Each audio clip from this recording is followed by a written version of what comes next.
Iran இஸ்ரேலுக்கு எதிரான அடுத்த கட்ட நடவடிக்கைகள் என்ன செய்ய போகிறது என்கிற செய்திகளும் வெளியாகி இருக்கிற அதே நேரம் காசாவிலிருந்து செயல்பட்ட அல் அரபியா என்கிற சவுதி அரேபியாவினுடைய தொலைக்காட்சி சேவை காசாவிலிருந்து இன்றைக்கு வெளியேற்றப்பட்டிருக்கிறது. அது ஏன் எதற்காக என்கிற செய்திகளையும் ஹமாஸ் இன்றைக்கு விடுத்திருக்கக்கூடிய உத்தியோகபூர்வ செய்தியில் என்ன சொல்லியிருக்கிறாங்கன்னா, மே மாதம் 31ஆம் தேதி அமெரிக்க ஜனாதிபதி ஜோ பைடனால் வெளியிடப்பட்ட சீஸ்ஃபயர் ஒப்பந்தத்தை மீளவும் நடைமுறைப்படுத்துவதற்கு நாங்கள் தயாராக இருக்கிறோம் என்று சொல்லி இருக்கிறார்கள். உலகத்திற்கு காட்டிய இன்னொரு பாஷையில் சொல்றதா இருந்தா பீற்றிக் கொண்டிருந்த ஒரு விஷயம் என்னன்னா, ஹமாஸுக்கு மொசாதோட முடியுமா, இஸ்ரேல் ராணுவத்தோட முடியுமா, ஐடிஎஃபோட முடியுமா, இஸ்ரேல்னா எப்படி தெரியுமா என்றெல்லாம் சொன்ன நேரத்தில் 10 மாசமாக தண்ணி காட்டிக்கிட்டு இருக்கிறானா இல்லையா? மிக முக்கியமான இன்னொரு செய்தியை நாம் பார்க்க இருக்கிறோம்.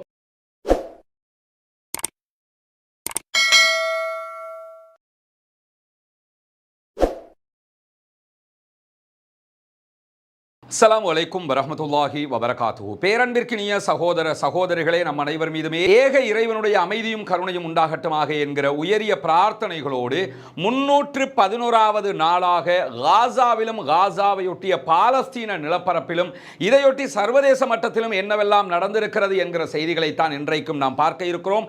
இன்றைய தினமும் மிக முக்கியமான பல செய்திகள் வெளியாகி இருக்கிறது. அதிலும் குறிப்பாக இன்றைய தினம் வெளியாகி இருக்கக்கூடிய மிக மிக முக்கியமான செய்திதான் ஹமாஸினுடைய தலைவராக யஹ்யா சின்வார் அவர்கள் பொறுப்பெடுத்ததற்கு பிறகு முதல் தடவையாக ஒரு சீஸ் ஃபயர் யுத்த நிறுத்த பேச்சுவார்த்தைகளுக்கு நாங்கள் தயார் என்று ஹமாஸ் அறிவித்திருக்கிறது. அது என்ன, எப்பொழுது நடக்கப் போகிறது, அதற்கான ஆயத்தங்கள் என்ன, ஹமாஸ் என்ன செய்ய போகிறது என்கிற செய்திகளை எல்லாம் பார்க்கிற அதே நேரத்தில் இன்றைக்கு இடம்பெற்றிருக்கக்கூடிய இன்னும் ஒரு முக்கியமான செய்தி, ஈரான் இஸ்ரேலுக்கு எதிரான அடுத்த கட்ட நடவடிக்கைகள் என்ன செய்ய போகிறது என்கிற செய்திகளும் வெளியாகி இருக்கிற அதே நேரம் காசாவிலிருந்து செயல்பட்ட அல் அரபியா என்கிற சவுதி அரேபியாவினுடைய தொலைக்காட்சி சேவை காசாவிலிருந்து இன்றைக்கு வெளியேற்றப்பட்டிருக்கிறது. அது ஏன் எதற்காக என்கிற செய்திகளையும் பார்ப்பதற்கு முன்பதாக காசாவினுடைய மிக முக்கியமான இன்னும் சில விவகாரங்களை ஆரம்பமாக பார்த்து விடுவோம். இன்றைக்கு வெளியாகி இருக்கக்கூடிய தரவுகளின் பிரகாரம் காசாவினுடைய யுத்தத்திலே இதுவரைக்கும் 16,456 குழந்தைகள் கொல்லப்பட்டிருக்கிறார்கள் என்கிற கவலைக்குரிய அதிர்ச்சிகரமான செய்தி வெளியாகி இருக்கிற அதே நேரம் இதுவரை கொல்லப்பட்டிருக்கக்கூடிய 40,000க்கு மேற்பட்டவர்களில் 11,088 பெண்கள் கொல்லப்பட்டிருக்கிறார்கள் என்கிற செய்திகள் வெளியாகி இருக்கிறது. 885 மருத்துவ பணியாளர்கள் கொல்லப்பட்டிருக்கிறார்கள், ஷஹீதாகி இருக்கிறார்கள். 885 பேரும் மருத்துவர்கள், செவிலியர்கள் என்று அத்தனை பேரும் அதிலே அடங்குகிறார்கள். அதே நேரத்தில் பொதுமக்கள் பாதுகாப்பு துறையிலே செயல்பட்டு வந்த 79 பேர் கொல்லப்பட்டிருக்கிறார்கள், ஷஹீதாக்கப்பட்டிருக்கிறார். அதே நேரம் இதுவரைக்கும் அல் ஜசீராவினுடைய 119 ஊடகவியலாளர்கள் உட்பட 168க்கு மேற்பட்ட மீடியா வேலை செய்தவர்கள், மீடியாவுக்கு தரவுகளை கொடுத்தவர்கள், உண்மை செய்திகளை உலகத்திற்கு தந்து கொண்டிருந்த ஊடகவியலாளர்கள் அப்பாவித்தனமாக அநியாயமாக காசாவுக்குள் கொல்லப்பட்டிருக்கிறார்கள். அதே நேரத்தில் 310 சுகாதார பணியாளர்கள் இதுவரைக்கும் இஸ்ரேலிய ஆக்கிரமிப்பு பயங்கரவாத இராணுவத்தினால் கைது செய்யப்பட்டு தடுப்பு காவலில் வைக்கப்பட்டிருக்கிற அதே நேரத்தில் காசாவிலே இருக்கக்கூடிய மருத்துவமனைகள் 7 மருத்துவமனைகளுக்கு கீழாக இதுவரைக்கும் 7 வெகுஜன புதைகுழிகள் கண்டுபிடிக்கப்பட்டிருக்கிறது. வெகுஜன புதைகுழிகள் என்று சொன்னால் மருத்துவமனையை ஆக்கிரமிக்கிற இஸ்ரேலிய ஆக்கிரமிப்பு பயங்கரவாத இராணுவம் அங்கிருக்கக்கூடிய நோயாளர்களை அநியாயமாக கொள்வார்கள், கொலை செய்து அவர்களை ஒட்டுமொத்தமாக மருத்துவமனைகளுக்குள்ளேயே புதைத்திருந்தார்கள். அப்படி புதைக்கப்பட்ட 7 வெகுஜன புதைகுழிகள் கண்டுபிடிக்கப்பட்டிருக்கிறது. அந்த புதைகுழிகளிலிருந்து 520க்கு மேற்பட்ட ஜனாசாக்கள் இதுவரைக்கும் மீட்கப்பட்டிருக்கிறது. இதுவெல்லாம் காரணமே இல்லாமல் அநியாயமாக அவர்களால் நடத்தப்பட்டிருக்கக்கூடிய கொலைகளாக இருக்கிறது. அதே நேரம் இதுவரைக்கும் 92,152 பேர் காயமடைந்திருக்கிறார்கள், 40,000க்கு மேற்பட்டவர்கள் கொல்லப்பட்டிருக்கிறார்கள், ஷஹீதாகி இருக்கிறார்கள். 69 இதுவரைக்கும் பாதிக்கப்பட்டிருக்கக்கூடியவர்களில் 69% குழந்தைகள் மற்றும் பெண்கள் என்கிற தரவுகளையும் இன்றைக்கு காசாவினுடைய சுகாதார பிரிவு அறிவித்திருக்கிற அதே நேரம் 175 அகதி முகாம்கள் மீது இதுவரைக்கும் இஸ்ரேலிய ஆக்கிரமிப்பு பயங்கரவாத இராணுவம் பயங்கர தாக்குதல்களை நடத்தி இருக்கிறது 17,000க்கு மேற்பட்ட குழந்தைகள் தாய் அல்லது தந்தை அல்லது 2 பேரையும் இழந்து அனாதையாகி இருக்கிறார்கள் என்கிற மிக மிக வருத்தத்திற்குரிய கவலைக்குரிய செய்திகளும் இன்றைக்கு வெளியாகி இருக்கிறது. உலக வரலாற்றில் இப்படி ஒரு அநியாயம், இப்படி ஒரு தரவுகளை நீங்கள் எங்கும் பார்க்க முடியாது. நாம் வாழுகிற காலத்தில் நம்முடைய கண்ணுக்கு முன்னால் இப்படி ஒரு படுபயங்கரமான அநியாயம், அக்கிரமம், இஸ்ரேலிய ஆக்கிரமிப்பு பயங்கரவாத இராணுவத்தினால் நடத்தப்பட்டு கொண்டிருக்கிறது. கண்டிப்பாக இந்த உலகத்தில் அவர்கள் தண்டிக்கப்படுகிற அதே நேரம் இன்ஷா அல்லாஹ் இந்த உலகத்தில் அவர்களுக்குரிய நீதி நிலைநாட்டப்படாவிட்டாலும் மறுமையில் அல்லாஹ்வுடைய சன்னிதானத்தில் இவர்கள் நீதிக்கு முன்னால் நிறுத்தப்படத்தான் போகிறார்கள், தண்டிக்கப்படத்தான் போகிறார்கள் என்பதிலே எவ்விதமான ஐயமும் கிடையாது, சந்தேகமும் கிடையாது. இதே நேரத்தில் இன்றைக்கு வெளியாகி இருக்கக்கூடிய மிக முக்கியமான பல செய்திகள் இருக்கிறது. அதாவது இன்றைய தினம் ஹமாஸ் வெளியிட்டிருக்கக்கூடிய ஒரு முக்கியமான அறிவித்தல் வெளியாகி இருக்கிறது. ஒரு சீஸ்ஃபயர் ஒப்பந்தம், சமாதான ஒப்பந்தத்திற்கு நாங்கள் தயார் என்று ஹமாஸ் அறிவித்திருக்கிற அதே நேரம் இஸ்ரேலும் அதற்கு தயாராக இருப்பதாக சொல்லி இருக்கிற அதே நேரம் ஜெர்மன், பிரித்தானியா, பிரான்ஸ் ஆகிய நாடுகளுடைய தலைவர்கள் கூட்டாக உடனடியாக ஒரு யுத்த நிறுத்தத்தை கொண்டு வாருங்கள் என்று சொல்லியிருக்கிறார்கள். அதே நேரம் அமெரிக்காவினுடைய ஜனாதிபதி ஜோ பைடன் முதன்முறையாக அவர் தேர்தல் களத்திலிருந்து ஒதுங்கி கமலா ஹாரிஸை வேட்பாளராக நியமித்ததற்கு பிறகு முதல் தடவையாக ஊடகத்தின் முன் பேசியிருக்கிறார், ஒரு பேட்டியை வழங்கியிருக்கிறார். அந்த பேட்டியில் நான் ஆட்சியிலிருந்து செல்வதற்கு முன்பதாகவே ஒரு யுத்த நிறுத்தத்தை கொண்டு வருவதற்கு விரும்புகிறேன் என்று சொல்லியிருக்கிறார். இது ஒரு நடிப்பு, நப்பாசைத்தனமான பேச்சு என்பதில் மாற்று கருத்தில்லை. எது எப்படி போனாலும் ஹமாஸ் யுத்த நிறுத்த பேச்சுவார்த்தைக்கு தயார் என்று சொல்லி இருக்கிறார்கள். ஹமாஸ் இன்றைக்கு விடுத்திருக்கக்கூடிய உத்தியோகபூர்வ செய்தியில் என்ன சொல்லி இருக்கிறாங்கன்னா, மே மாதம் 31ஆம் தேதி அமெரிக்க ஜனாதிபதி ஜோ பைடனால் வெளியிடப்பட்ட சீஸ்ஃபயர் ஒப்பந்தத்தை மீளவும் நடைமுறைப்படுத்துவதற்கு நாங்கள் தயாராக இருக்கிறோம் என்று சொல்லி இருக்கிறார்கள். மறைந்த ஹமாஸினுடைய முன்னாள் தலைவர் இஸ்மாயில் ஹனியா அவர்களுடைய தலைமையில் கெய்ரோவில் நடைபெற்ற பலகட்ட பேச்சுவார்த்தைகளுக்கு பிறகு அமெரிக்காவினுடைய ஜனாதிபதி ஜோ பைடனால் வெளியிடப்பட்ட சீஸ்ஃபயர் ஒப்பந்தத்தில் பல திருத்தங்களுடன் கூடிய ஒரு ஒப்பந்தமாக ஹமாஸ் அதனை ஏற்றுக்கொண்டு அறிவித்தும் இருந்தது. பின்னாட்களில் இஸ்ரேல் அதை ஒப்புக்கொள்ள மறுத்திருந்தது. 3 கட்டமான பேச்சுவார்த்தைகளாக அது வடிவமைக்கப்பட்டிருக்கிறது. முதல் கட்டம் 41 நாட்கள், 6 வாரங்களாக இருக்கும். அந்த 6 வாரங்களுக்குள்ளாக தற்காலிக யுத்த நிறுத்தம் ஏற்படும். உள்ளே தேவையான உணவுகள், மருந்துகள், தண்ணீர் வசதிகள் எல்லாம் அனுப்பப்பட வேண்டும் என்பது அந்த ஒப்பந்தத்தில் இருக்கக்கூடிய முக்கியமான அம்சம். இரண்டாவது கட்டமாக மீண்டும் ஒரு 41 நாள், 6 வீக், மீண்டும் ஒரு யுத்த நிறுத்த நிலைமை கொண்டு வரப்படும். அதற்குள்ளாக இஸ்ரேலிய ஆக்கிரமிப்பு பயங்கரவாத இராணுவத்தைச் சேர்ந்தவர்கள் காசா ஸ்ட்ரிப்பில் இருந்து மொத்தமாக வெளியேற வேண்டும். மூன்றாவது கட்டம் நிரந்தர யுத்த நிறுத்தம். நிரந்தர யுத்த நிறுத்தம் என்றால் இதற்கு பிறகு காசாவில் எவ்விதமான சண்டையும் இல்லை, வெஸ்ட் பேங்க்ல எவ்விதமான சண்டையும் இல்லை, பாலஸ்தீனத்திற்கு சுதந்திரம் கொடுக்க வேண்டும் என்பதுதான் அதிலே இருக்கக்கூடிய மறைமுக அம்சமாக இருக்கிறது. இதற்கு நாங்கள் தயாராக இருக்கிறோம் என்று யஹ்யா சின்வார் தலைமையிலான ஹமாஸ் இன்றைக்கு அறிவித்திருக்கிறார்கள். அப்படி அறிவித்ததுக்கு பிறகு இஸ்ரேல் இதுவரைக்கும் இதற்கு எந்த விதமான பதில் கருத்துக்களையும் சொல்லவில்லை. ஜூன், ஜூலை மாதங்களில் இந்த பேச்சுவார்த்தைகள் தொடர்ந்து வந்த நிலையில் தான் இஸ்மாயில் ஹனியா அவர்கள் கொல்லப்பட்டதற்கு பிறகு மீண்டும் ஒரு பேச்சுவார்த்தை நடக்குமா நடக்காதா என்கிற கேள்விகள் எல்லாம் இருந்த நேரத்தில் தான் நாங்கள் பேச்சுவார்த்தைக்கு தயார் என்று சொல்லி ஹமாஸ் அறிவித்திருக்கிறது. கெய்ரோவில் பேச்சுவார்த்தையை தொடருங்கள், முதன்மையாக கத்தார் ஈடுபட வேண்டும் என்று சொல்லி இருக்கிறார்கள். அதே நேரம் இந்த பேச்சுவார்த்தைகளில் ஓமானும் பங்கெடுப்பதற்கான வாய்ப்புகள் இருக்கிறது என்று சொல்லப்படுகிற அதே நேரம் ஹமாஸினுடைய தலைவர் யஹ்யா சின்வாருடைய தலைமையில் தான் இந்த பேச்சுவார்த்தை நடைபெற இருக்கிறது. சின்வார் நேரடியாக பங்கெடுப்பாரா அல்லது ஒசாமா ஹம்தான் உள்ளிட்ட ஹலீல் அல் ஹையா உள்ளிட்ட தலைவர்கள் பங்கெடுக்க போகிறார்களா என்பது மிக முக்கியமான ஒரு கேள்வி. இன்றைக்கு வெளியாகி இருக்கக்கூடிய இன்னும் ஒரு செய்தியின் அடிப்படையில் பார்க்கும்போது கண்டிப்பாக இந்த பேச்சுவார்த்தையில் யஹ்யா சின்வார் நேரடியாக பங்கெடுக்க மாட்டார் என்கிறதை நாம் புரிய முடியும். அதை பற்றி பார்க்கிற போது அந்த விவகாரம் என்ன என்பதை தெரிந்து கொள்வோம். இப்படி இருக்கும்போதுதான் இன்றைக்கு என்னவெல்லாம் நடக்கிறது காசாவுக்குள் என்பது மிக முக்கியமானது. இன்றைய தினம் கஸ்ஸாம் பிரிகேடும் அங்கிருக்கக்கூடிய அல் குதுஸ் படையணியும் பல தாக்குதல்களை சரமாரியாக இஸ்ரேலிய ஆக்கிரமிப்பு பயங்கரவாத இராணுவத்தின் மீது நடத்தி கொண்டே இருக்கிறார்கள். இங்க ஒண்ணு நீங்க கவனிச்சுக்கிறீங்க, 10 மாதங்களை தாண்டி இருக்கிறோம், 311வது நாளிலே நிற்கிறோம்.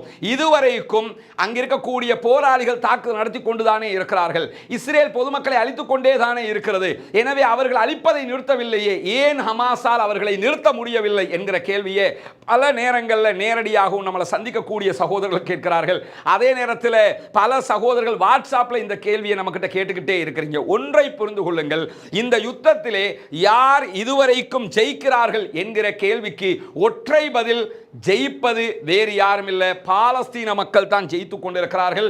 கஸ்ஸாம் பிரிகேட் தான் ஜெயித்துக் கொண்டிருக்கிறது, அல் குதுஸ் பிரிகேட் தான் ஜெயித்துக் கொண்டிருக்கிறது, ஹமாஸ் தான் வெற்றி வாகை சூடிக் கொண்டிருக்கிறது. ஏன் இதை சொல்லுகிறோம் என்று சொன்னால், இந்த யுத்தம் ஆரம்பித்தவுடன் கேட்ட நம்முடைய காதுகளுக்கு வந்த செய்தி, குறிப்பாக நம்ம தம்பி பொக்கிஷமாக இருக்கலாம், இப்போ ஒருத்தர் வந்து சொல்லிக்கிட்டு இருக்கிறாரு, இந்த மாதிரி இந்த இஸ்ரேலுடைய பின்னால் தெரியக்கூடிய குரூப் இருக்குல்ல, இவங்க தமிழக ஊடகங்கள், ஏன் BBC, CNN, Wall Street Journal என்று சர்வதேச ஊடகங்கள் எல்லாம் உலகத்திற்கு காட்டிய, இன்னொரு பாஷையில் சொல்றதா இருந்தா பீற்றிக் கொண்டிருந்த ஒரு விஷயம் என்னன்னா, ஹமாஸுக்கு வந்து மொசாதோட முடியுமா, இஸ்ரேல் ராணுவத்தோட முடியுமா, ஐடிஎஃபோட முடியுமா, இஸ்ரேல்னா எப்படி தெரியுமா என்றெல்லாம் சொன்ன நேரத்தில் 10 மாசமாக தண்ணி காட்டிக்கிட்டு இருக்கிறானா இல்லையா, 10 மாதமாக ஏவுகணை வீசப்படுகிறதா இல்லையா, 10 மாதமாக இஸ்ரேலிய ராணுவம் கொல்லப்படுகிறதா இல்லையா, இன்றைக்கும் 3 இடங்களில் 3 அவர்களுடைய படைப்பிரிவுகள் மொத்தமாக அளிக்கப்பட்டிருக்கிறது. தொடர்ந்து இத்தனை இழப்புகள், பொதுமக்களை நோக்கி இஸ்ரேல் அநியாயம் செய்யும் போது, பொதுமக்களை கொன்று குவித்துக் கொண்டிருக்கும் போது, ஹமாஸினுடைய வெற்றியை எங்க தங்கி இருக்குன்னு கேட்டா, இஸ்ரேலிய பொதுமக்களை கொல்லவில்லை. அதிலும் குறிப்பாக இஸ்ரேலுக்கு உள்ளே ஏவுகணை வீசி பொதுமக்கள் இருக்கிற பகுதிகளில் அவர்கள் நினைத்தால் தாக்குதல் நடத்த முடியும். அப்படியான எந்த தாக்குதலையும் ஹமாஸோடு இருக்கிற குழுக்களோ செய்யவில்லை. அதே நேரத்தில் தங்களுடைய கைவசம் இதுவரைக்கும் 120க்கு மேற்பட்ட பணைய கைதிகள் இருக்கிறார்கள்.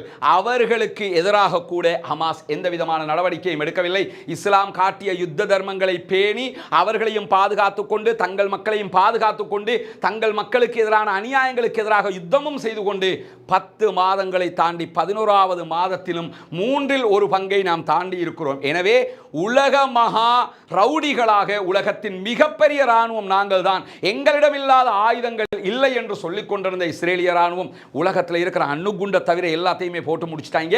அப்படி இருந்தும் ஹமாஸை அழிக்க முடியவில்லை என்பதிலிருந்து ஹமாஸ் தான் ஜெயிக்கிறது, ஹமாஸ் தான் ஜெயித்துக் கொண்டிருக்கிறது, இன்ஷா அல்லாஹ் ஹமாஸ் ஜெயிக்கத்தான் போகிறது என்பதையும் காலம் நமக்கு காட்டத்தான் போகிறது. பொறுத்திருந்து பார்ப்போம். இந்த கேள்விக்கு அதுதான் பதிலாக இருக்கிறது. இப்படியான நேரத்தில் தான் கஸ்ஸாம் பிரிகேட் இன்றைக்கு நடத்தி இருக்கக்கூடிய தாக்குதல்களை பார்த்தீங்கன்னா, காசா பகுதிக்கு தெற்கில் இருக்கக்கூடிய, அதாவது ரஃபா பகுதிகளில் இருக்கக்கூடிய ஜலாதா பகுதிகளில் யாசின் 105 மூலமாக இஸ்ரேலிய ஆக்கிரமிப்பு பயங்கரவாத ராணுவத்தினுடைய ராணுவ படைப்பிரிவை ஏற்றுக்கொண்டு வந்த கேரியரை இன்றைக்கு அடித்து அழித்திருக்கிறார்கள். ஒரு கேரியரில் குறைஞ்ச 25 பேர் இருப்பாங்க, 20 பேர் என்று வைத்துக் கொண்டாலும் இன்றைக்கு 20 பேர் ஒரே இடத்தில் அழிக்கப்பட்டிருக்கிறார்கள். ஹெலிகாப்டரில் வந்து அவர்களுடைய பிணங்களை அள்ளிக்கொண்டு செல்கிற காட்சிகளை இன்றைக்கு கஸ்ஸாம் பிரிகேட் வெளியிட்டிருப்பதை நாம் பார்க்க முடியும். அதே நேரத்தில் தாலல் சுல்தான் என்கிற பகுதிகளில் டிபிஜி என்கிற வகையான செல் தாக்குதல்களை இன்றைக்கு நடத்தி இருக்கிறார்கள். இதிலே ஒரு ஜியோனிச ஆக்கிரமிப்பு பயங்கரவாத ராணுவத்தின் படைப்பிரிவு மொத்தமாக அழிக்கப்பட்டிருக்கிறது என்கிற செய்திகள் வெளியாகி இருக்கிறது. அதே போன்று அந்நகுதா என்கிற பகுதிகளில் ஜியோனிச ஆக்கிரமிப்பு பயங்கரவாத ராணுவத்தினுடைய காலாட் படைப்பிரிவு, தரைப்பிரிவு இருக்கிறாங்களா இல்லையா, இந்த கிரவுண்ட் போர்சஸ் மேல நடத்தப்பட்ட ஒரு பாரிய தாக்குதல்களில் அந்த கிரவுண்ட் போர்சஸ் மொத்தமாக அழிக்கப்பட்டிருக்கிறார்கள் என்கிற செய்திகளும் வெளியாகி இருக்கிறார். அதே நேரம் இன்றைக்கு கஸ்ஸாம் பிரிகேட் வெளியிட்டிருக்கக்கூடிய இன்னும் ஒரு முக்கியமான செய்தி என்னவென்று சொன்னால், அல் குதுஸ் படையணியோடு இணைந்து எங்களுடைய முஜாஹிதீன்கள் நடத்திய தாக்குதலில் கான் யூனுஸ் பகுதிகளில் இருக்கக்கூடிய அல் ஜனா பகுதிகளில் ஒரு ஜியோனிச ராணுவ கும்பல் அழிக்கப்பட்டிருக்கிறது. அதிலே பல பேர் காயமடைந்திருக்கிறார்கள், ஒருவர் கொல்லப்பட்டிருக்கிறார். அவர்களுடைய கொல்லப்பட்டவருடைய பிணத்தையும் காயமடைந்தவர்களுடைய உடல்களையும் அவர்களுடைய ஹெலிகாப்டர்கள் வந்து எடுத்துக்கொண்டு செல்கின்றன என்கிற செய்திகளையும் வீடியோக்களையும் அவர்கள் இன்றைக்கு வெளியிட்டிருக்கிறார்கள். இந்த வீடியோக்களை நீங்கள் அல் ஜசீராவில் போய் பார்க்க முடியும். அல் ஜசீராவினுடைய அரபு பக்கத்தில் தெளிவாக பகிரப்படக்கூடிய வீடியோக்களாக இது இருக்கிறது. அதே நேரத்தில் இன்றைக்கு தாலல் சுல்தான் பகுதிகளில் இருக்கக்கூடிய ஒரு கிராமத்தில் நடத்தப்பட்ட தாக்குதல்களில் இஸ்ரேலிய ஆக்கிரமிப்பு பயங்கரவாத ராணுவத்தினுடைய ஒரு ராணுவத்தை அழித்திருப்பதாகவும் அவர்கள் இன்றைக்கு செய்தி வெளியிட்டிருக்கிறார்கள். இப்படி இன்றைய தினமும் பலவிதமான தாக்குதல்களை நடத்தி இருக்கக்கூடிய கஸ்ஸாம் பிரிகேட் அவர்கள் தொடர்ந்து இஸ்ரேலுக்கு எதிரான போராட்டங்களை நடத்தி கொண்டிருப்பதை குறிப்பிட்டுக் கொண்டே இருக்கிறார். அதே நேரத்தில் இன்றைக்கு வெளியாகி இருக்கக்கூடிய மிக முக்கியமான ஒரு செய்திதான், ஹிஸ்புல்லாக்கள் வடக்கு இஸ்ரேல் மீது சரமாரியான தாக்குதல்களை தாக்குதல்களை நடத்தி கொண்டிருக்கிறார்கள். ஒவ்வொரு தாக்குதல்களிலும் 30க்கு மேற்பட்ட ஏவுகணைகள் ஏவப்பட்டிருக்கிறது என்கிற செய்திகளை இஸ்ரேலிய ஆக்கிரமிப்பு பயங்கரவாத ராணுவமே ஒப்புக்கொண்டிருக்கிறது. அவர்களுடைய இஸ்ரேலி டைம்ஸ் போன்ற பத்திரிகைகளும் இந்த செய்தியை வெளியிட்டிருக்கிறார்கள். அதே நேரத்தில் இன்றைக்கு லெபனானை தளமாக கொண்ட மையாதீன் தொலைக்காட்சியினுடைய செய்தி பிரகாரம் கலீலியில் இருக்கக்கூடிய இஸ்ரேலிய ராணுவத்தினுடைய 146வது படைப்பிரிவினுடைய புதிய தலைமையகத்தின் மீது கத்யூக்ஷா வகையான ராக்கெட் தாக்குதல்கள் இன்றைக்கு நடத்தப்பட்டிருக்கிறது.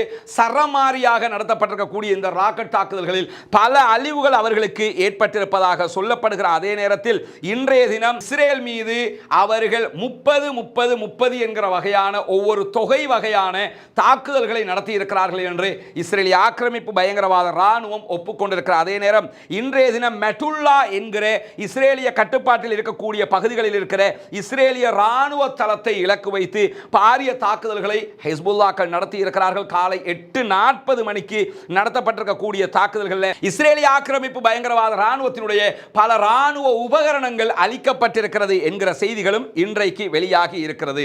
இந்த நேரத்தில் இதுவரைக்கும் தங்களுடைய மிக முக்கியமான தளபதி கொல்லப்பட்டிருக்கிறார், ஷுக்கூர் கொல்லப்பட்டிருக்கிறார். அவருக்கு பழிதீர்ப்போம் என்கிற ஹிஸ்புல்லாக்கள் இதுவரைக்கும் பழிதீர்க்கவில்லை. இந்த செய்திகள் ஒவ்வொன்றையும் அவங்க வெளியிடும் போது குறிப்பாக என்ன வெளியிடுறாங்கன்னு சொன்னா, நாங்கள் பழிதீர்க்கிற தாக்குதலாக இதை நடத்தவில்லை, வலமையான தாக்குதலாக நடத்துகிறோம் என்று சொல்லுகிறார்கள். அதே நேரத்தில் இஸ்மாயில் ஹனியாவினுடைய கொலைக்கு எதிராக பழிதீர்ப்போம் என்று சொல்லுகிற ஈரானும் இதுவரைக்கும் பழிதீர்க்கவில்லை என்று இருக்கும்போது ஹிஸ்புல்லாக்கள் ஏன் இதுவரைக்கும் வெயிட் பண்ணி கொண்டிருக்கிறாங்க? ஈரான் ஒரு நாடாக அவங்க ஒரு முடிவெடுப்பாங்கிறது இரண்டாம் பட்சம். ஆனால் ஹிஸ்புல்லாக்கள் ஏன் இதுவரைக்கும் வெயிட் பண்றாங்க என்பதற்கு இன்றைக்கு பதில் கிடைத்திருக்கிறது. அது என்ன பதில் கிடைத்திருக்கிறது என்று சொன்னால், ஹிஸ்புல்லாக்களை பொறுத்தவரையில் ஹிஸ்புல்லாக்கள் இஸ்ரேலுடைய வான் பாதுகாப்பு சிஸ்டமேட்டிக்காக இருக்கிற அயன் டோமை சோதித்து வருவதாக இன்றைக்கு தகவல் வெளியாகி இருக்கிறது. அதாவது அயன் டோம் நம்ம அடிக்கிற தாக்குதல்களை எந்த அளவு தூரம் அவங்க டிஃபெண்ட் பண்றாங்க, எந்த அளவு தூரம் அதை தாக்குறத தடுக்கிறாங்க என்பதை அவர்கள் கவனித்து வருகிறார்கள். அதே நேரம் அயன் டோமால் ஹிஸ்புல்லாக்களுடைய ஏவுகணைகளை தடுக்க முடியாமல் இருக்கிறது என்பது நிரூபணமாகி இருக்கிறது. அதிலும் குறிப்பாக அயன் டோமினுடைய பேட்டரிகள் மீதான தாக்குதல்களை ஹிஸ்புல்லாக்கள் அதிகரித்திருப்பதாக சொல்லப்படுகிறது. ஏன்னா பாரிய தாக்குதல் ஒன்று நடத்துவதற்கு அவர்கள் தயாராகிற போது அயன் டோம் அதை தடுத்துருச்சுன்னு சொன்னா அதனால் அவர்களுக்கு லாஸ் ஆகிவிடும், லாஸ்ட் ஆகிவிடும் என்கிற காரணத்தினால தான் என்ன பண்றாங்கன்னு சொன்னா, நாங்கள் முதல் கட்டமாக அயன் டோம் சிஸ்டமேட்டிக்கை சோதித்துக் கொண்டிருக்கிறோம் என்கிற அடிப்படையில் தாக்குதல் நடத்துவதாக இன்றைக்கு சொல்லப்படுகிறது. அதே நேரத்தில் வடக்கு அவுதோன் மோஷா என்கிற பகுதிகளில் இருக்கக்கூடிய அந்த பகுதிகள் மீது இன்றைக்கு ஹிஸ்புல்லாக்கள் நடத்தி இருக்கக்கூடிய தாக்குதல்களில் அதை தடுப்பதற்காக வந்த இஸ்ரேலுடைய அயன் டோம்ல இருந்து வெளியாகிய ஏவுகணைகளே மீண்டும் அவர்களுடைய பகுதிகளுக்கே தாக்குதல் நடத்தி இருக்கிறது. அதாவது இது என்னன்னா, ஹிஸ்புல்லாக்கள் ஏவுகணை வீசுறாங்க, அவங்களோட ஏவுகணையை தடுக்கிற வேலையைத்தான் அயன் டோமுடைய ஏவுகணை செஞ்சிருக்கணும், டிஃபெண்ட் பண்ணி இருக்கணும். ஆனா என்ன பண்றாங்கன்னு கேட்டா, அயன் டோம் தடுக்க வந்த அயன் டோம்ல இருந்து வர ஏவுகணையே அவர்களுடைய பகுதிகளில் போய் அழிவை உண்டாக்குகிறது என்கிற செய்திகளை இன்றைக்கு எடியோத் அஹ்ரோனோத் என்கிற இஸ்ரேலிய பத்திரிகையே வெளியிட்டிருக்கிறது என்பதுதான் உச்சகட்ட காமெடியாகவும் இருக்கிறது. ஏன்னா நாங்க ஹிஸ்புல்லாக்களை தடுக்கலண்டா கூட பரவாயில்லை, அதையும் தடுக்க முடியல, அதுவும் போய் தாக்குதல் நடத்துது. இவன் எதை தடுக்கிறதுக்கு அனுப்புறானோ அதுவும் போய் என்ன ஆகுதுன்னு கேட்டா அவங்களோட ஆட்களையே தாக்குகிறது என்கிற செய்திகள் வெளியாகி இருக்கிற அதே நேரம் இன்றைக்கு ஹிஸ்புல்லாக்கள் நடத்திய தாக்குதல் தொடர்பாக நிறைய வீடியோக்களை எடியோத் அஹ்ரோனோத்தே வெளியிட்டிருக்கிறாங்க. அதை பார்க்கும் போதே தெரிகிறது ஹிஸ்புல்லாக்களுடைய ராக்கெட்டுகள் எப்படி தாக்குதலை நடத்துகிறது என்கிறது நமக்கு தெளிவாக புரிய முடிகிறது. இந்த செய்திகளுக்கு மத்தியில் இன்றைக்கு சமூக வலைதளங்களில் பரவக்கூடிய ஒரு முக்கியமான செய்தி தான் இந்த செய்தி. இப்படி ஒரு காட்சியை நீங்க பார்த்திருப்பீங்க. அதாவது இந்த மாதிரி ஒரு 4 பேர் என்ன பண்றாங்கன்னு கேட்டா, ஒரு லாரி, அந்த வீடியோவை நான் இதில் போட்டு காட்டல, ஒரு லாரி, இது லாரியினுடைய பகுதிகளை சோதனையிடுறாங்க. அந்த லாரியினுடைய பொருட்கள் ஏற்றக்கூடிய பகுதியை ஒட்டச்சு கலட்டி எடுக்கும் போது அதற்குள்ள இருந்து ஒரு 4 பேர் உயிரோடு மீட்கப்படுகிற ஒரு காட்சி வெளியாகி இருக்கிறது. அந்த காட்சியை நிறைய வாட்ஸ்அப்பில் எனக்கே நூற்றுக்கணக்கான பேர் அனுப்பி இது உண்மையான்னு கேட்ட காட்சிகளை நாம் உண்டு. அதே நேரத்தில் உண்மை என்று நினைத்து கொண்டும் பல பேர் என்ன செய்யறாங்கன்னா பரப்பி கொண்டிருக்கிறாங்க. அதுவும் அது எப்படி வருகிறது என்று சொன்னால், ஹிஸ்புல்லாக்களுடைய தலைவர் ஹசன் நசுருல்லாவை கொள்வதற்காக லெபனானுக்குள் நுழைந்த மொசாதினுடைய படைப்பிரிவை தான் அங்கிருக்கக்கூடிய லெபனானிய போலீஸ் அதிகாரிகள் கைது செய்கிற காட்சி என்று பரப்புகிறார்கள். முதலில் இது தவறான ஒரு செய்தி. அப்படி ஒரு சம்பவம் நடைபெறவில்லை. நசுருல்லாவை கொள்வதற்காக அவர்கள் இப்படி ஆட்களை அனுப்பியதாக எந்த ஊடகங்களும் அப்படி ஒரு செய்தி. முதல்ல ரெண்டு விஷயத்தை புரிஞ்சுக்கிறங்க. முதல் விவகாரம் என்னன்னா, இப்படியான ஒரு சம்பவம் நடைபெற்றால் அது எல்லா பத்திரிகைகளிலும் ஒரு மிக முக்கியமான பிரேக்கிங் நியூஸாக மாறிவிடும். அதிலும் குறிப்பாக லெபனானிய பத்திரிகைகளிலேயாவது அது பிரேக்கிங் நியூஸாக மாறிவிடும். அப்படி எந்த செய்திகளும் இது தொடர்பாக வெளியாகவில்லை. இரண்டாவது, இஸ்லாமியர்களாக சாமானிய மனிதர்களாக நாம் ஒன்றை புரிந்து கொள்ள வேண்டும். கஃபாபில் மரி கதிபன் ஐயுஹத்திஸ பிகுல்லி மா சமிஅ, கேள்விப்பட்டது எல்லாவற்றையும் பரப்புவதே ஒருவன் பொய்யன் என்பதற்கு போதுமான ஆதாரம் என்கிறார்கள் ரசூலுல்லாஹி ஸல்லல்லாஹு அலைஹி வஸல்லம் அவர்கள்.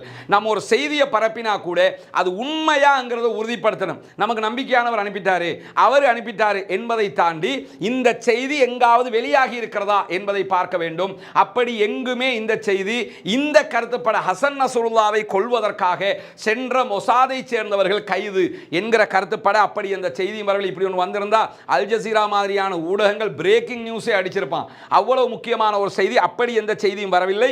இந்த சம்பவம் என்ன என்பதை நம்ம தேடி பார்த்த நேரத்தில் இந்த ஹான் நியூஸ் ஏஜென்சி, இது வந்து இஸ்ரேலுடைய பத்திரிகை, அவங்க வெளியிட்டிருக்கக்கூடிய ஒரு செய்தி இருக்கிறது. அவங்க இது தொடர்பாக என்ன வெளியிட்டிருக்கிறாங்கன்னு கேட்டா, மே மாதம் 21ஆம் தேதி இஸ்ரேலுக்கு உள்ள வேலைக்காக சென்ற பாலஸ்தீனிய சகோதரர்கள் தான் கைது செய்யப்படுகிறார்கள் என்று அவங்களே இந்த செய்தியை வெளியிட்டிருக்கிறாங்க. வேறு எந்த பத்திரிகைகளையும் எந்த ஊடகத்திலையும் இது ஆக்சுவலி என்ன நடந்தது என்பதை பார்க்க முடியல.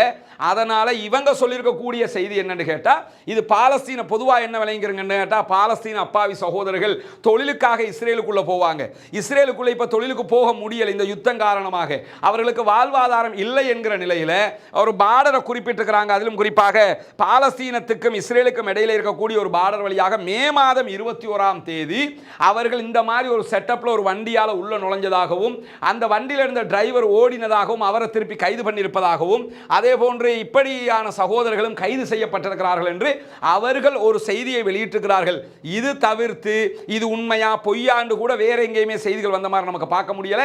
வந்திருக்கிற செய்தி இது மட்டும்தானே தவிர மொசாதை சேர்ந்தவங்க இவங்க என்பதற்கான எந்த ஆதாரமும் எங்கும் கிடைக்கவில்லை. எனவே அப்படி கிடைச்சா நம்மளே உங்கள்கிட்ட சொல்லிடுவோம். இந்த மாதிரியான செய்திகளை பரப்ப முன்னாடி ஒன்றுக்கு இரண்டு வாட்டி அதை பத்தி தேடி பார்த்துக்கிறங்க. அதே நேரத்தில் கடந்த சில நாட்களாக பரவி வருகிற இன்னொரு செய்தி தான், அதாவது யமன்ல இருக்கக்கூடிய ஹூதிகள் அமெரிக்க ராணுவத்தை எப்படி பிடிச்சிருக்கிறாங்கன்னு பாருங்கன்னு பரப்புறாங்க. அது யமன்ல நடந்த சம்பவம் ஒன்று கிடையாது. அது ஏற்கனவே மாலியில் நடைபெற்ற ஒரு சம்பவம், ரஷ்யாவோட சம்பந்தப்பட்ட ஒரு சம்பவம். அதையெல்லாம் பொய்யாக பரப்பி கொண்டிருக்கிறார்கள். இந்த மாதிரி செய்திகளையும் நாம் தவிர்த்து கொள்ள வேண்டும் என்பதையும் இந்த இடத்துல நம்ம கூறிக்கொள்வதோடு, இன்றைக்கு வெளியாகி இருக்கக்கூடிய இன்னும் பல முக்கியமான செய்திகள் இருக்கிறது.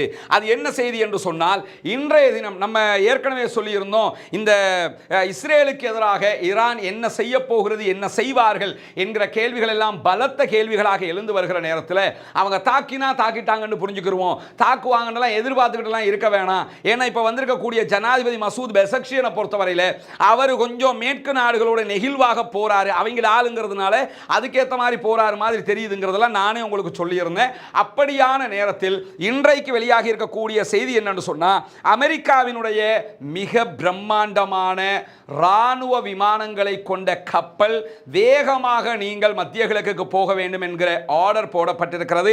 அதே நேரத்தில் அமெரிக்காவினுடைய பாதுகாப்பு செயலாளர் லாயிட் ஆஸ்டின் இன்றைக்கு வெளியிட்டிருக்கக்கூடிய அறிக்கையில் மத்திய கிழக்கில் USS ஜோர்ஜியா என்கிற அவர்களுடைய நீர்மூழ்கி கப்பல், ஏவுகணை தாங்கிய நீர்மூழ்கி கப்பல் மிடில் ஈஸ்ட் கடற்பகுதிகளுக்கு வந்திருக்கிறது என்கிற செய்திகள் வெளியாக இருக்கிறது. இதுதான் USS ஜோர்ஜியா என்கிற நீர்மூழ்கி கப்பல். இந்த கப்பலை பொறுத்தவரையில் இதுல பாரிய ஏவுகணை தாக்குதல்களை நடத்துகிற சிஸ்டங்கள் எல்லாம் இருப்பதாக சொல்லப்படுகிறது. 1970களுக்கு பிறகு உருவாக்கப்பட்ட 20 ஆண்டுகள் செலவழித்து உருவாக்கப்பட்ட ஒரு நீர்மூழ்கி கப்பலாக சொல்லப்படுகிறது. பாரிய நீர்மூழ்கி கப்பல், பல வசதிகளையும் கொண்டது. அது தற்போது மத்திய கிழக்கு பகுதிகளுக்கு அனுப்பப்பட்டிருக்கிறது. அதே நேரத்தில் USS ஆப்ரஹாம் லிங்கன் என்கிற மிக பிரம்மாண்டமான அவர்களுடைய விமானம் தாங்கி கப்பல், அதிலும் குறிப்பாக F-35C வகையான விமானங்களை கொண்ட கப்பல் இன்றைக்கு மத்திய கிழக்குக்கு அனுப்பப்பட்டு கொண்டிருக்கிறது என்கிற செய்திகளும் வெளியாகி இருக்கிறது. இதுல இருந்து என்ன தெரியுதுன்னு சொன்னா, அமெரிக்கா, இஸ்ரேல் உள்ளிட்ட நாடுகளின் உளவு பிரிவுகள் எப்படியும் இஸ்ரேல் மீது ஈரான் தாக்குதல் நடத்தும் என்ற என்று உறுதியாக நம்புகிறார்கள். அது மட்டுமல்லாமல் ஈரானுடைய தாக்குதல் ரொம்ப பயங்கரமாக இருக்கும் என்று இஸ்ரேலிய பாதுகாப்பு மந்திரி கேலண்டே பேசியிருக்கக்கூடிய செய்திகளும் வெளியாகி இருக்கு. அவங்களோட உளவு பிரிவு தகவல்கள் அவங்களுக்கு கொடுக்குறது, அது உண்மையா பொய்யாங்கிறது தெரியல. ஆனால் இஸ்ரேலுடைய மொசாது அதே போன்ற அமெரிக்காவினுடைய உளவு பிரிவுகள் எல்லாம் என்ன சொல்றாங்கன்னு கேட்டால், எங்களுக்கு கிடைக்கிற உளவு தகவல் பிரகாரம் ஈரான் ஒரு பாரிய தாக்குதலை நடத்தலாம், அதனால் நாங்கள் இஸ்ரேலை பாதுகாப்பது எங்களுடைய கடமை, அதற்காக நாங்கள் இதை அனுப்பிக்கிட்டு இருக்கிறோம்ங்கிறாங்க. ஆஸ்டின் என்கிற தேசிய பாதுகாப்பு செயலாளர், அமெரிக்காவினுடைய தேசிய பாதுகாப்பு செயலாளர் இஸ்ரேலுடைய பாதுகாப்பு அமைச்சராக இருக்கக்கூடிய யோ கேலண்டோடையும் நாங்கள் உங்களுக்காக இருக்கிறோம் என்கிற வாக்குறுதியை கொடுத்திருப்பதாகவும், அதனால் தான் இந்த கப்பல்கள் நீர்மூழ்கி கப்பல்கள் எல்லாம் அனுப்பப்பட்டிருப்பதாகவும் இன்றைக்கு சொல்லி இருக்கிறார். அதே நேரத்தில் இன்றைக்கு அல் ஜசீரா ஆய்வாளர்கள் சொல்லக்கூடிய ஒரு முக்கியமான செய்தி என்னன்னு சொன்னா, ஈரானும் ஹிஸ்புல்லாக்களும் எது எப்படி போனாலும் இஸ்ரேலை விளிம்பு நிலையில் வைத்துக் கொண்டிருக்கிறார்கள். ரொம்ப பயந்த நிலையில் வச்சுக்கிட்டு இருக்கிறாங்க. ஏன்னா அவன் அடிக்கிறத அடிச்சுட்டு போயிட்டான், இவன் அடிக்க மாட்டேன் என்று சொல்லிட்டான்டா அது வேற கதை, அடிப்பேர் என்று சொல்லிட்டு அடிக்காம இருக்கிறான். இது பெரிய உளவியல் தாக்கத்தை இஸ்ரேலியர்களுக்கு உண்டாக்கி இருக்கிறது. எப்ப அடிப்பான் அப்படி அடிப்பானா இப்படி அடிப்பானா, இந்த இடத்துக்கு அடிப்பானா அந்த இடத்துக்கு அடிப்பானா, ஏன்னா ஏற்கனவே சொல்லி சொல்லி இருந்துட்டு அடிக்கவே மாட்டான்னு நினைச்ச நேரத்தில் ஏப்ரல் மாதம் 13ஆம் தேதி ஈரான் இஸ்ரேல் மேல தாக்குதல் நடத்தி முடிச்சிருச்சு. எனவே ஒரு முறை தாக்கியவர்கள் இன்னொரு முறை தாக்குவதற்கு பயப்பட மாட்டார்கள். அப்படி இருக்கிற நேரத்தில் அந்த மாதிரியான நேரத்தில் தான் இப்ப கிட்ட 2 நாளைக்கு முன்னாடி நமக்கு தெரியும் 2000க்கு மேற்பட்ட ஆயுதங்களை எல்லாம் அவங்க காட்டி இருக்கிறாங்க. பாலிஸ்டிக் ஏவுகணை சோதனைகள் எல்லாம், புது வகையான சோதனைகள் எல்லாம் அவர்கள் நடத்தி இருக்கிறார்கள் என்கிற நிலையில் தான் ஹிஸ்புல்லாக்களும் ஈரானும் உளவியல் போர் ஒன்றை இஸ்ரேலுக்கு எதிராக செய்து கொண்டிருக்கிறார்கள் என்கிற செய்திகளை அல் ஜசீராவினுடைய ஆய்வாளர்கள் சொல்லுகிற அதே நேரத்தில் இந்த யுத்தத்தினால, காசாவினுடைய யுத்தத்தினால இஸ்ரேலிய ராணுவம் சோர்வடைந்திருக்கிறது. நேத்தே நம்ம சொல்லியிருந்தோம், ரொம்ப விரக்தி நிலைக்கு போயிருக்கிறாங்க, நம்மளால ஒன்றும் செய்ய முடியல, ஹமாஸை அழிக்க முடியல, நம்ம பணைய கைதிகளை மீட்டெடுக்க முடியல, அப்படி சோர்ந்து போய் இருக்கிற நேரத்தில் இப்பொழுது இஸ்ரேலுக்கு எதிராக ஈரானும் ஹிஸ்புல்லாக்களும் தாக்க ஆரம்பித்தால் அது இன்னும் பலவீனமான நிலையை கொண்டு வரும் என்கிற செய்திகளோடு இன்னும் 48 மணி நேரங்களுக்குள்ளாக கூட இஸ்ரேல் மீது ஹிஸ்புல்லாக்கள் அல்லது ஈரானியர்கள் தாக்குதல் நடத்தலாம் என்கிற செய்திகளும் அவர்களுக்கு கிடைத்திருப்பதாக சொல்கிறார்கள். இது ஈரானுடைய செய்தி அல்ல, இன்றைக்கு அல் ஜசீரா அமெரிக்காவை ஆதாரம் காட்டி சொல்லக்கூடிய செய்திகளாக இது இருக்கிறது. இப்படியான நேரத்தில் தான் இன்றைய தினம் வத்திக்கானிலிருந்து பாப்பரசர் அவர்கள் ஒரு முக்கியமான செய்தியை ஈரானுக்கு அனுப்பி இருக்கிறார்கள். அந்த செய்தி என்னன்னு சொன்னா, இந்த பிராந்திய போரை நிறுத்துங்கள் என்கிற கோரிக்கை விடுக்கப்பட்டிருக்கிறது. அந்த கோரிக்கைக்கு ஈரான் செவிசாய்க்க போகிறதா இல்லையா என்பதையும் நாம் பொறுத்திருந்து பார்க்க வேண்டும். இந்த மாதிரியான செய்திகளுக்கு நடுவில் இன்றைக்கு வெளியாகி இருக்கக்கூடிய ஒரு முக்கியமான செய்தி இருக்கிறது. அது என்ன செய்தி என்று சொன்னால், ஈரானுடைய தற்போதைய புதிய ஜனாதிபதி மசூத் பெசக்ஷியன் தன்னுடைய அமைச்சரவையில் சில பேரை இணைத்திருக்கிறார். புதிய சில பேரை நீங்க பாப்பீங்க, அந்த இன்னைக்கு கூட நான் சில நியூஸ்களில் பார்த்தேன், ஈரானுடைய துணை அதிபர் ராஜினாமா, கலாப்ஸா போய்கிட்டு இருக்குது ஈரான் அப்படியெல்லாம் சொல்றாங்க. முதல்ல ஒன்று புரிஞ்சுக்கிறேங்க, அங்கே இப்போ தான் எலெக்ஷன் நடந்திருக்குது. எலெக்ஷனுக்கு பிறகு அவங்க தங்களுடைய கேபினெட் ரீஃபார்ம் நடந்துகிட்டு இருக்கிறது. நம்ம நாட்டில் மாதிரியெல்லாம் எலெக்ஷனில் ஜனாதிபதி வந்து முடிய உடனடியாக அப்படி மாறும் இப்படி மாறும்லாம் நினைக்காதீங்க. அங்கே ஜனாதிபதி இங்கே இப்போ நம்ம நாட்டெல்லாம் எடுத்துக்கிட்டீங்கன்னு சொன்னால், நம்ம நாட்டில் ஜனாதிபதி வந்து என்ன பண்ணுவாங்கன்னா அமைச்சரவை தேர்வு செய்வாங்க.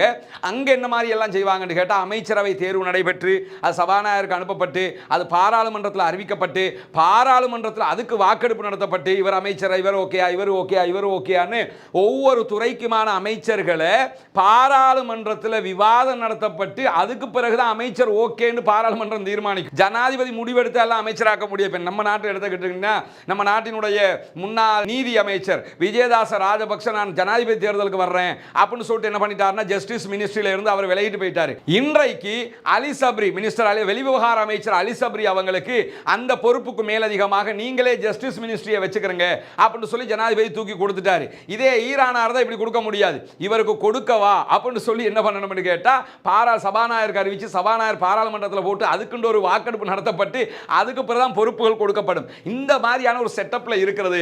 அதனால அவர் ராஜினாமா பண்ணிட்டாரு, இவர் ஓடி போயிட்டாரு, இதான் பாத்துக்கிறங்க.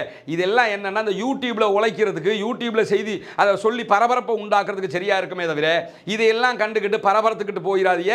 அது அங்க உள்ள செட்டப் படி நடக்கிறது. அந்த அடிப்படையில் பார்த்தோம்னு சொன்னா சில பேருடைய கிட்டத்தட்ட 19 அமைச்சர்களுடைய பேர்களை அவர் பரிந்துரைச்சு தற்போது சபாநாயகருக்கு அனுப்பியிருக்கிறாரு. சபாநாயகர் அதை பப்ளிக்ல அறிவிச்சிருக்கிறாரு. அறிவிச்சதுக்கு பிறகு வாக்கெடுப்பு நடைபெறும். வாக்கெடுப்பு மட்டுமில்லை, வாக்கெடுப்புக்கு பிறகு இது ஆயத்துல்லா அலி ஹாமனி உச்சகட்ட தலைவருக்கு அனுப்பப்படும். அவர் ஜனாதிபதி அழைச்சி திருப்பி டிஸ்கஸ் பண்ணுவார். பாராளுமன்றமே ஒத்துக்கொண்டாலும் ஆயத்துல்லா அலி ஹாமனி ரிஜெக்ட் பண்ணிட்டாருன்னா அவ்வளவுதான் ஆயிரும். இவ்வளவு ப்ராசஸ் அங்கே இருக்குது. இதை தெரியாம என்னன்னு கேட்டா அவர் ராஜினாமா பண்ணிட்டார், இவர் அப்படி ஆயிட்டாருங்கிறாங்க. ஆனால் அது எல்லாமே அவர்கள் கற்பனையாக சொல்லுகிற ஒரு செய்திங்கிறதையும் புரிஞ்சுக்கிறங்க. இந்த நேரத்தில் தான் இந்த 19 அமைச்சர்கள் நியமனத்தை பொறுத்தவரையில் இன்றைக்கு சில முக்கியஸ்தர்கள் அதிலே நியமிக்கப்பட்டிருக்கிறார்கள். அதில் நீங்க பார்த்தீங்கன்னா வெளியுறவு அமைச்சராக 61 வயதாக இருக்கக்கூடிய அப்பாஸ் அராச் என்பவரை பெசக்ஷியன் நியமித்திருக்கிறார். இந்த அப்பாஸ் அராச்சியை பொறுத்தவரையில் 2013ஆம் ஆண்டு முதல் 2021ஆம் ஆண்டு வரை தெஹ்ரானுக்கும், அதாவது ஈரானுக்கும் வல்லரசு நாடுகள் இருக்கிறாங்களா இல்லையா, அமெரிக்கா மற்ற மேற்கு நாடுகள், இந்த மேற்கு நாடுகளுக்கும் இடையிலான அணுசக்தி பேச்சுவார்த்தைகளில் தலைமை பேச்சுவார்த்தையாளராக பங்கெடுத்தவர் இவர்தான். அவரை தற்போது மசூத் பெசக்ஷியன் தேர்வு செய்திருக்கிறார். அது மட்டுமல்லாமல் இவர் ஜப்பான், அதே போன்று பின்லாந்து ஆகிய நாடுகளுக்கான ஈரானுடைய தூதராக பணியாற்றி இருக்கிறார். 2015ஆம் ஆண்டு ஈரான் அணுசக்தி ஒப்பந்தம் போட்டுக்கொண்டது அமெரிக்காவோடு. அந்த அணுசக்தி ஒப்பந்தம் சக்சஸ் ஆக நடைபெறுவதற்கு மிக முக்கியமாக செயல்பட்ட அப்போதைய வெளியுறவு அமைச்சராக இருந்த முகமது ஜவாத் ஜரீப் என்கிறவருடைய துணை அமைச்சராக, பிரதி அமைச்சராகவும் இவர் செயல்பட்டிருக்கிறார். இப்படி ஒரு அனுபவசாலியை தான் அவர் தெரிவு செஞ்சிருக்கிறாரு. ஆனா இதுல ஒண்ணு என்னன்னு கேட்டா, இவரை கொண்டு வந்து அவர் போடுறதுல இருந்து ஒரு சந்தேகம் வெளிப்படுத்தப்படுகிறது. என்னன்னு சொன்னா, இவரை அவர் கொண்டு வர்றாரு ஏன்னு கேட்டா, மேற்கு நாடுகளை லேசா அணுகிறதுக்கு ஆல்ரெடி மேற்கு நாடுகளை இவர் அணுகியவர் என்கிற அடிப்படையில் கொண்டு வந்திருக்கிறாங்க என்று சொல்லப்படுகிறது. பொறுத்திருந்து பார்ப்போம் பெசக்ஷியனுடைய நடவடிக்கை எப்படி இருக்கிற போகிறது என்பதை. பெசக்ஷியனுடைய இந்த மாதிரியான போங்குகள் தான் இதுவரைக்கும் தாக்குதல் நடத்தாமல் இருப்பதற்கு காரணம் என்றும் சொல்லப்படுகிறது. எது எப்படி போனாலும் என்ன நடக்கிறது என்பதை நம்ம பொறுத்திருந்து பார்க்கலாம். ஏன்னா ஐஆர்ஜிசி இருக்கிறாங்க, அதுக்கு மேல ஆயத்துல்லா அலி ஹாமனி என்கிற அவங்களுடைய செட்டப் எல்லாம் இருக்கிறது. என்ன நடக்கிறது என்பதை பார்க்க முடியும். அதே மாதிரி அவர் வெளியிட்டிருக்கக்கூடிய அமைச்சரவை பட்டியல் இருக்கக்கூடிய இன்னொருவர் யாருன்னு சொன்னா ஃபர்சானா சதேக் என்கிறவங்க. அவங்க யாருன்னா ஒரு பெண்மணியாக, 48 வயதான பெண்மணி. இவங்க 2009 சுகாதார அமைச்சராக இருந்திருக்கிறார்கள் என்று சொல்லப்படுகிறது. இவங்க மேல சில குற்றச்சாட்டுகள் இருக்கிற காரணத்தினால இவர்களுக்கு எதிராக இன்றைக்கு பாராளுமன்றத்தில் பேர் சொல்லப்படுகிற நேரத்திலேயே உறுப்பினர்கள் எதிர்ப்பு தெரிவித்திருக்கிறார்கள் என்கிற செய்திகளும் வெளியாக இருக்கு. எனவே இவர் அமைச்சராக நியமிக்கப்படுவதில் ஒரு டவுட் இருக்கிறது. உறுப்பினர்கள் ஆதரவளிப்பார்களா என்கிற கேள்வி இருக்கிறது. அதே மாதிரி ஈரானுடைய விமானப்படையினுடைய முன்னாள் தளபதியாக இருந்த நசீர் ஷாதே என்கிறவர் பாதுகாப்பு அமைச்சருடைய தலைமை பொறுப்பை ஏற்பதற்கு முன் வந்திருக்கிறார் என்று சொல்லப்படுகிறது. 60 வயதான ஜெனரல் எஸ்கந்தர் மொமோனி என்கிறவர் உள்துறை அமைச்சராக நியமிக்கப்பட்டிருக்கிறார். இவர் ஏற்கனவே போலீசுடைய தளபதியாக இருந்திருக்கிறார். இப்படி இருக்கும்போதுதான் மசூத் பெசக்ஷியன் ஆட்சிக்கு வரும்போது என்ன சொன்னார்னா, மேற்கு நாடுகளோட நான் உறவை சுமூகமாக்குவேன் என்று ஒரு வாக்குறுதி மக்களுக்கு கொடுத்துட்டு வந்தாரு. அதே மாதிரி உள்நாட்டுக்குள்ள சீர்திருத்தம் எல்லாம் செய்வேன் என்று வந்தாரு. அவருக்கு என்ன சீர்திருத்தம் செய்ய முடியுமாக போகுதுங்கிற ஒரு கேள்வி இருக்கிறது. ஆனா வெளிநாட்டு உறவை சுமூகமாக்குறேன் என்கிற பெயர்ல அவர் இஸ்ரேலுடனான போங்குகளை எப்படி கையாள போகிறார் என்பதுதான் இங்க இருக்கக்கூடிய மிகப்பெரிய கேள்வியாக இருக்கிறது. இந்த மாதிரியான நேரத்தில் தான் இறுதியாக இன்றைக்கு நடைபெற்றிருக்கக்கூடிய மிக முக்கியமான இன்னொரு செய்தியை நாம் பார்க்க இருக்கிறோம். அந்த முக்கியமான செய்தி இதுதான். அதாவது சவுதி அரேபியாவினுடைய மிக முக்கியமான செய்தி தொலைக்காட்சியாக இருக்கக்கூடிய அல் அரபியா இன்றைக்கு பாலஸ்தீன பெருபூமியிலிருந்து வெளியேற்றப்பட்டிருக்கிறது. அல் அரபியா தொலைக்காட்சிக்கு எதிராக ஒரு 3 மாதங்களுக்கு முன்பதாக நம்ம மேலதிகமான ஒரு செய்தியை நம்ம சொல்லியிருந்தோம். அதாவது ஹமாஸ் சார்பாக உத்தியோகபூர்வமாக அல் அரபியா தொலைக்காட்சியை கண்டித்து அறிக்கை வெளியிட்டிருந்த நேரத்தில் தான் இன்றைக்கு காசா பகுதிகளிலிருந்து அரபியா தொலைக்காட்சி சேவை வெளியேற்றப்பட்டிருக்கிறது என்கிற செய்திகள் வெளியாகி இருக்கிறது. அல் அரபியா தொலைக்காட்சி சேவையை வெளியேறுமாறு பணித்தவர்கள் யார் என்கிற செய்திகள் வெளியாகாத அதே நேரத்தில் காசாவிலிருந்து செயல்படக்கூடிய காசல் ஆன் என்கிற காசா அல் ஆன் என்கிற தொலைக்காட்சி சேவை, அவங்க காசாவுக்குள்ள செயல்படக்கூடியவங்க, அவர்களுடைய நெட்வொர்க் இன்றைக்கு இந்த தகவலை உறுதிப்படுத்தி இருக்கிறது. ஏன் அரபியா வெளியேற்றப்படுகிறது என்கிற கேள்வியை பொறுத்தவரையில் ஏற்கனவே ஹமாஸ் இவர்கள் மேல குற்றச்சாட்டு வச்சிருந்தாங்க. குறிப்பாக அல் அரபியா முழுவதுமாக இஸ்ரேலுக்கு ஆதரவான செய்திகளை அரபு நாடுகளுக்கு கொடுப்பதாகவும் காசா பற்றிய தவறான செய்திகளை கொடுப்பதாகவும் தொடர்ந்து காசாவிலிருந்து பல பேரும் குற்றச்சாட்டுகளை முன்வைத்து வந்திருந்தார்கள். அந்த குற்றச்சாட்டுகளின் அடிப்படையில் தான் தற்போது அவர்கள் வெளியேற்றப்பட்டிருக்கிறார்கள். குறிப்பாக நமக்கெல்லாம் தெரியும், நேற்றைய தினமும் இவர்கள் வெளியிட்ட காசாவிலே நடத்தப்பட்ட பாடசாலை மீதான தாக்குதல்களில் பொய்யான செய்திகளை புனைந்து சொல்கிறார்கள் என்கிற குற்றச்சாட்டுகளை காசா மக்கள் தெரிவிப்பதாக காசல் ஆன் இன்றைக்கு சொல்லுகிறார்கள். அதிலையும் குறிப்பாக என்ன சொல்றாங்கன்னா, அங்க கொல்லப்பட்டவங்கள்ல கிட்டத்தட்ட 100க்கும் மேற்பட்டவர்கள் ஒரே நேரத்தில் கொல்லப்பட்டிருக்கிறாங்க. அவர்களில் 19 பேர் ஹமாஸை சேர்ந்தவர்கள் என்று இஸ்ரேல் சொல்லி இருந்தது. அதை ஹமாஸும் உடனடியாக மறுத்துட்டாங்க. பாலஸ்தீன பாதுகாப்பு தரப்பு மறுத்துட்டாங்க. காசாவில் உள்ள சுகாதார அதிகாரிகள் இருந்து அத்தனை பேருமே மறுத்துட்டாங்க.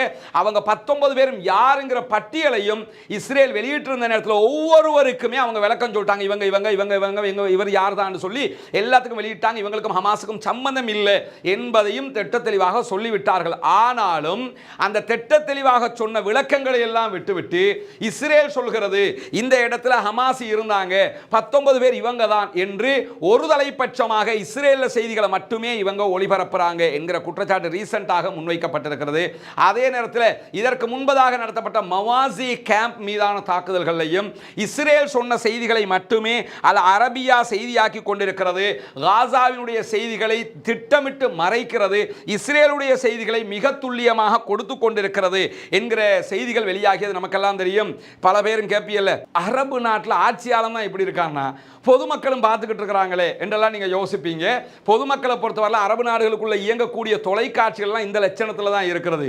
ஆனால் இந்த அல் ஜசீராவை பார்க்குறவங்க மட்டும், அரபுல அல் ஜசீராவை பார்க்குறவங்க மட்டும் என்ன செய்கிறாங்கன்னா உண்மை தகவல்களை புரிஞ்சு கொள்றாங்க. அதனால தான் அல் ஜசீரா அரபு சேனலுக்கும் அல் ஜசீரா ஆங்கில சேனலுக்கும் பாரிய வித்தியாசம் இருக்கும். நிறைய செய்திகள் அல் ஜசீரா அரபு சேனல் தான் கொண்டு வருவாங்க. அல் ஜசீரா ஆங்கில சேனல் பாதிப்புகளை தான் நிறைய கொண்டு வருவாங்க. ஹமாஸ் உள்ளிட்ட போராளி குழுக்கள் அங்கே என்ன செய்கிறது என்பதை அல் ஜசீரா அரபு சேனல் தான் நிறைய கொண்டு வருவாங்க.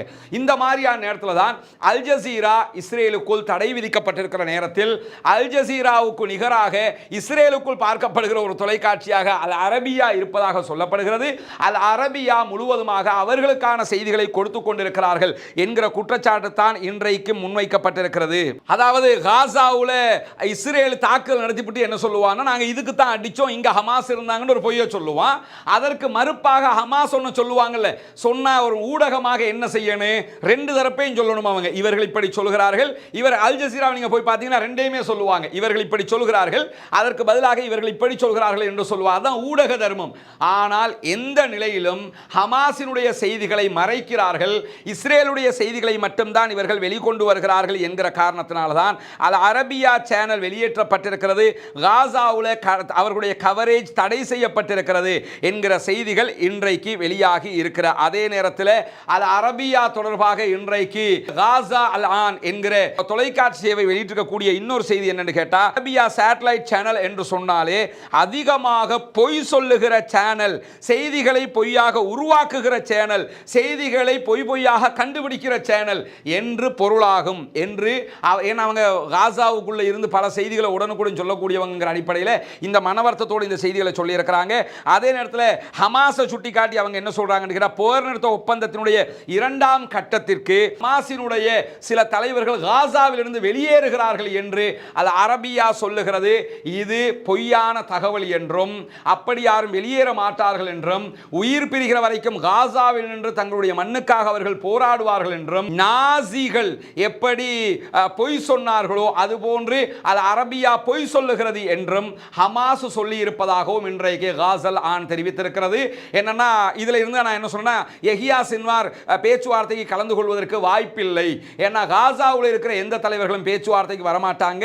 பேச்சுவார்த்தைக்கு வெளிநாடுகளில் இருக்கக்கூடிய ஹமாஸினுடைய தலைவர்கள் தான் போகிறார்கள். அதை ஒருங்கிணைக்கிற வேலையை காசாவிலிருந்து அவர்கள் செய்வார்கள் என்பது இந்த மறுப்புல இருந்து நமக்கு தெரிய வருகிறது என்கிறதையும் இன்னைக்கு நம்ம பார்க்க முடியும்.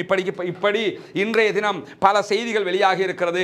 உண்மை செய்திகளை தான் மக்களுக்கு மத்தியில் நம்ம கொண்டு போய் கொடுக்கணும். ஆனால் கவலைக்குரிய விஷயம் என்னன்னா, அரபியா போன்ற தொலைக்காட்சிகள் எல்லாம் தங்களுடைய நாட்டின் ஆட்சியாளர்களுக்கு ஆதரவாக அவ்வளவு படுகொலைகள் நடக்கிற போது இஸ்ரேலுடைய செய்திகளை மாத்திரமே கொண்டு செல்கிறார்கள் என்று இன்றைக்கு காசல் ஆன் தெரிவித்திருக்கக்கூடிய செய்திகள் ரொம்ப மனவர்த்தத்தை தரக்கூடிய செய்திகள். அதிலும் குறிப்பாக உண்மை பேச வேண்டும், பொய்களை புறக்கணிக்க வேண்டும் என்றெல்லாம் குர்ஆன் சொல்லுகிற விதிமுறைகளை கூட மறந்து பொய்யான செய்திகளை ஆட்சிகளை தக்க வைத்துக் கொள்வதற்காக உள்நாட்டுக்குள்ள மக்கள் கிளர்ந்து எழுந்திடக்கூடாது என்று அரபு நாட்டு மக்களை அடிமைகளாக வைத்துக் கொள்வதற்காக இந்த சேனல்கள் பச்சை பொய்யை பரப்பிக் கொண்டிருக்கிறது என்கிற நிலையில் உண்மையில் அல் ஜசீரா நெஞ்சை நிமிர்த்தி கொண்டு தங்களுடைய ஊடகவியலாளர்கள் 119க்கு மேற்பட்டவர்கள் கொல்லப்பட்ட நிலையில் கூட இல்லை இல்லை எங்களால் முடிந்த வரைக்கும் எங்களுடைய போராட்டத்தை செய்வோம் என்று தொடர்ந்து இன்றைக்கு நீங்கள் 10 மாதத்துக்கு மேலே நீங்கள் யூடியூப்பில் போய் பாருங்கள். அவர்களுடைய லைவ் எப்போ ஆரம்பிச்சதுன்னு பாருங்கள். ஒரு நிமிஷம் கூட லைவ் தடப்படாம இன்றைக்கு இத்தனை மாதங்களாக லைவ் டெலிகாஸ்ட் பண்ணிக்கிட்டு இருக்காங்க. அவங்க மேல எவ்வளவு அடி விழுகுது, அதையும் தாண்டி செய்கிறார்கள். உண்மையில் அங்க இருக்கக்கூடிய வீரம் நிறைந்தவர்களில் ஹமாஸ் மட்டுமல்ல, ஹமாஸ் மட்டும் சுதந்திர போராளிகள் அல்ல, அல் ஜசீராவினுடைய அனைத்து ஊடகவியலாளர்களும் கூட சுதந்திர போராளிகள் தான். எது எப்படி போனாலும் அல் அரபியா இன்றைக்கு வெளியேற்றப்பட்டது தொடர்பாக இதுவரைக்கும் அல் அரபியா எந்த விதமான செய்திகளையும் வெளியிட்டதாக நான் தேடிய வகையில் கிடைக்கவில்லை. அப்படி கிடைக்கிற போது இன்ஷா அல்லாஹ் அந்த செய்திகளையும் உங்களோடு பகிர்ந்து கொள்கிறோம். அதே நேரத்தில் பாலஸ்தீனம் சுதந்திரம் அடைய வேண்டும், பாலஸ்தீனம் வெற்றி பெற வேண்டும், பாலஸ்தீன மக்கள் வெற்றி அடைய வேண்டும் என்கிற பிரார்த்தனைகளை தொடர்ந்து மேற்கொள்ளுங்கள். ஒவ்வொரு நாளும் தொழுகையிலே நாசிலாவை தவறாமல் ஓதி வாருங்கள் என்கிற பிரார்த்தனைகளோடு ஜனநாயக ரீதியாக பாலஸ்தீன மக்களுக்கு விடிவு காலம் கிடைக்க வேண்டும், அவர்கள் வெற்றி பெற வேண்டும். பாலஸ்தீன மக்கள் வெற்றி பெற்று பயங்கரவாத இஸ்ரேலிய ஆக்கிரமிப்பு இராணுவமும் பயங்கரவாத செயல்பாடுகளில் ஈடுபடக்கூடிய இஸ்ரேலுடைய மற்ற தரப்பினரும் அவர்கள் தங்களுடைய பயங்கரவாத செயல்பாடுகளை நிறுத்த வேண்டும், அது இல்லாதொழிக்கப்பட வேண்டும். பயங்கரவாதம் இல்லாதொழிக்கப்பட்டு ஜனநாயகம் உயிர் பெறுகிற வரைக்கும் இந்த ஜனநாயக ரீதியிலான போராட்டங்கள் தொடர வேண்டும் என்கிற உயரிய கோரிக்கைகளோடு முடித்துக் கொள்கிறேன். வாஹிர் தஅவானா அல்ஹம்துலில்லாஹி ரப்பில் ஆலமீன்.